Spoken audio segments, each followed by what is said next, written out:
அஸ்ஸலாமு அலைக்கும். இன்னைக்கு ஒரு குட்டி மினி விளாக் தாங்க பார்க்க போறோம். ஐயோ ஆரம்பிச்சுட்டான்டா. இவன் இம்சை இனிமே தாங்க முடியாதப்பா. வீட்டில் இருக்க ரொம்பவே போர் அடிக்குதுங்க. வாரத்தில் 7 நாளுமே வீட்டில் இருந்தால் அது எப்படிங்க? எங்கேயாவது வெளியே போனாதாங்க, இல்லைன்னா பைத்தியமே பிடிச்சிரும். எங்கேயாவது போகலான்னு தான் நாங்கள் இருந்தோம். என் பிள்ளைங்களும் ஸ்கூல் போயிட்டாங்க. ஸ்கூல் விட்டு வர்ற வரைக்கும் வெயிட் பண்ணியிருந்தோங்க. அவங்க 5 மணிக்கு வந்ததோடையே நாங்கள் கிளம்பிட்டோங்க. நான் எங்கே போகிறேன்னு கீழக்கரையில் பார்க்குறவங்க கண்டுபிடிச்சிருப்பீங்க. அப்படி கண்டுபிடிச்சிருந்தா கமெண்ட் பண்ணுங்கள் நான் எங்கே போயிருக்கேன்னு. நாங்கள் போகிற இடம் நாங்கள் சும்மா தான் கிளம்பியிருந்தோம். பட் நாங்கள் எதிர்பாராத விதமாக அவங்க ஒரு ட்விஸ்ட்டாக இருந்திருக்குங்க. ஆனால் இது எங்களுக்கு தெரியல. சும்மா நாங்கள் போர் அடிக்குதுன்னு யதார்த்தமாக தான் நாங்கள் கிளம்பியிருந்தோம். எல்லாம் நம்புற மாதிரியாங்க இருக்குது. பாருங்க எவ்வளோ கூட்டமாக இருக்குன்னு. முன்னாடி இவ்வளோ கூட்டமெல்லாம் இருக்காதுங்க. எங்களால் வண்டியை பார்க் பண்ண கூட முடியலை, அவ்வளோ கூட்டமாக இருக்குது. இது ஜஸ்ட் ரோடு தான். அந்த ரோட்லேயே எவ்வளோ கூட்டம் இருக்குன்னு பாருங்களேன். பார்த்தா கூடா நான் பக்கீரப்பா பள்ளிவாசல் கூடுக்கு இப்போ தான் ஃபர்ஸ்ட் டைம் போயிருக்கேன். பாருங்கள் எவ்வளோ கூட்டமாக இருக்குன்னு. இது 3 மணிலேருந்து இந்த குதிரை டான்ஸிங் அப்புறம் நிறைய டான்ஸிங்லாம் நடந்துச்சான். பட் நாங்கள் போகும்போது எல்லாம் கிளம்பிருச்சு. ஏன்னா நாங்கள் போனது ஒரு 6 மணி ஆயிடுச்சு கிட்ட போகும்போது. நாங்கள் கூடு கிளம்பும் போது தான் பார்த்தோம். நான் இந்த வீடியோ தொடர்ந்து பாருங்கள். கூடு கிளம்புறது சூப்பராக தெரியும். பட் நல்லா இருந்துச்சு, நல்லா என்ஜாய்மெண்ட்டாக இருந்துச்சு. நிறைய கடை இருந்துச்சு. நமக்கு முக்கியம் அது தானே. ஃபுல்லாக வாங்கி சாப்பிட்டுட்டு ஷாப்பிங் பண்ணிகிட்டே இருந்தோம்.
செம்ம ஜாலியாக இருந்துச்சுங்க. எங்களுக்கு டைம் போகிறதே எங்களுக்கு தெரியலை. பாருங்கள், நாங்கள் 6 மணிக்கு போனோம், 10:30 மணிக்கு தாங்க வீட்டுக்கே வந்தோம். அவ்வளோ ஜாலியாக இருந்துச்சு. இப்போ கூடு கிளம்பிருச்சு பாருங்கள். கூட்டுக்கு முன்னாடி இந்த கப்பல்லாம் டெக்கரேட் பண்ணியிருக்காங்க. இதை பற்றி எனக்கு எதுவுமே தெரியாதுங்க. நாங்கள் இந்த மாதிரி கூடு, இந்த மாதிரி கொடிக்கெலாம் எக்ஸாக்டாக நாங்கள் போக மாட்டோம். இந்த மாதிரி டைமில் நல்லா பர்ச்சேஸ் பண்ணலாம், நல்லா ஜாலியாக என்ஜாய் பண்ணலாம், ஊஞ்சாலாம் ஆடலாம். இதுக்காக தான் நாங்கள் மெயினாகவே போவோம். இந்த பாருங்க கூடு கிளம்பிருச்சு. இப்போ இந்த கூடு எங்கே போகும்னா காஞ்சனக்குடிக்கு தான் போகும். இந்த கூடு நேற்று நைட்டே நாங்கள் நேற்று தான் போனோம். முந்தா நேற்று நைட்டே காஞ்சனக்குடியில் இருந்து பக்கீரப்பாக்கு வந்திருக்கு. இப்போ திரும்ப ஈவினிங் பக்கீரப்பாவிலேருந்து திரும்பவும் காஞ்சனக்குடி போயிருக்கு. இதோட கான்செப்டே எனக்கு தெரியாதுங்க. இது ஏன் அப்படி பண்ணுறாங்கன்னு எனக்கு தெரியல. பட் நாங்கள் நல்லா என்ஜாய் பண்ணிட்டு தான் இருந்தோம். என் கிட்ஸ் எல்லாம் செம்மையாக என்ஜாய் பண்ணாங்க. ஏன்னா அவங்களுக்கு தேவையான ஊஞ்சா, ஸ்நாக்ஸ் ஐட்டம் எல்லாமே இருக்கா.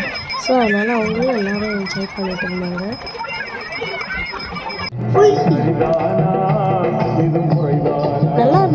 என்டர்டெயின்மெண்ட்டாக இருந்துச்சு. பட் நாங்கள் இது வந்து எதிர்பார்க்கல. நாங்கள் திடீர்னு தான் கிளம்பியிருந்தோம். போர் அடிக்குது போகலாம் அப்படின்னு சொல்லிட்டு தான் கிளம்பியிருந்தோம். ஒன்று சொல்லுவாங்கள்ல, திண்ணையில் கிடந்தவனுக்கு திடுக்குண்டு ஒரு வாய்ப்பா, அந்த மாதிரி இருக்குங்க. சும்மா போன எங்களுக்கு சூப்பராக இருந்துச்சு. நல்லாவே என்ஜாய் பண்ணிட்டு வந்தோம். நாங்கள் அந்த பக்கிரப்பா போகும்போது சும்மா எப்போவுமே வந்து அந்த பீச்சில் உட்காந்துருப்போம். அப்படி இல்லாட்டா பீச் பார்க்கில் தான் இருப்போம். அப்புறம் நாங்கள் வந்து காஞ்சனக்குடி போயிருக்கோம். காஞ்சனக்குடியில் தான் கூடு போயிருக்கு. இங்கே பாருங்கள் எவ்வளோ வெடி வெடிச்சிருக்காங்கன்னு. இதையும் நல்லாவே நாங்கள் பார்த்துட்டு இருந்தோங்க. இங்கே கூடு வந்து பக்கிரப்பாவில் வந்து 6 மணிக்கு 6:30க்கு வந்து கிளம்புனுச்சு. கிளம்பி 9 மணிக்கு தான் காஞ்சனக்குடிக்கு போயிருக்கு. நாங்கள் 9:30க்கு தான் காஞ்சனக்குடிக்கு போயிருக்கோம். அங்கேயும் சூப்பராக டெக்கரேட் பண்ணியிருக்காங்க பாருங்களேன். நல்லா இருக்குங்க, பார்க்குறதுக்கு சூப்பராக இருக்குது. அங்கே இருக்க பாருங்க கூடு.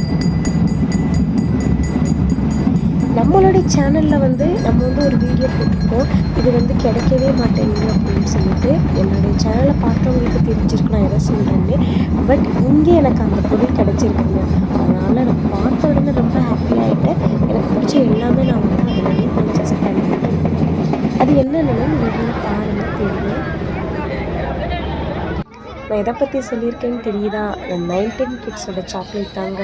என்னுடைய கண்ணில் பட்டுருச்சுங்க. பார்த்த உடனே எனக்கு என்னென்ன பிடிக்குமோ அது எல்லாத்தையும் நான் எடுத்துட்டேன். பட் இங்கே உள்ள எல்லாமே வந்து நல்லா தான் இருக்கும். பட் எனக்கு வந்து ரொம்ப கிடைக்காத பொருள், பாதி பொருள் எனக்கு கிடைக்கும், நம்ம ஊர்லேயே கிடைக்கும். எனக்கு பாதி கிடைக்காத பொருளை மட்டும் நான் வந்து பர்ச்சேஸ் பண்ணிட்டு இருந்தேன். பாருங்கள் நான் என்னென்ன வாங்கியிருக்கேன்னு. நான் இதனுடைய ஸ்நாக்ஸ் ஐட்டத்தை வந்து எங்கள் ஊரில் வந்து என்னென்ன பேர் சொல்லுவாங்கன்னு நான் சொல்கிறேன். உங்கள் ஊரில் என்ன சொல்லுவாங்கன்னு நீங்கள் வந்து எனக்கு கமெண்ட் பண்ணுங்கள். இது வந்து நெல்லிக்காங்க. ஃபர்ஸ்ட்டு போட்டு தான் தேனில் ஊற வச்ச நெல்லிக்காய். செகண்ட் போட்டு எனக்கு பேரே மறந்துருச்சுங்க. அதுக்கப்புறம் மார்ஷ்மெல்லோ, அதுக்கப்புறம் வந்து சிகரெட் மிட்டாய், இது வந்து சூட மிட்டாய், இது வந்து பால் மிட்டாய், இது வந்து சவுக்கு மிட்டாய், கல்லு ஓவல், ராஜாராணி பாக்கு, நைஸ் பேப்பர். இது எல்லாமே எனக்கு பிடிக்குங்க. இதுதான் கொஞ்சம் கிடைக்காது, கொஞ்சம் கஷ்டம். அதனால் இதை மட்டும் நான் வாங்கிட்டேன். சவுக்கு மிட்டாய் வந்து யாரெல்லாம் சாப்பிட்ருக்கீங்க? இதில் வந்து காசு இருக்குதுன்னு சொல்லுவாங்க. பட் எனக்கும் கிடச்சிருக்கு. உங்களுக்கு யாருக்காவது கிடச்சிருந்தா எனக்கு கமெண்ட் பண்ணுங்கள்.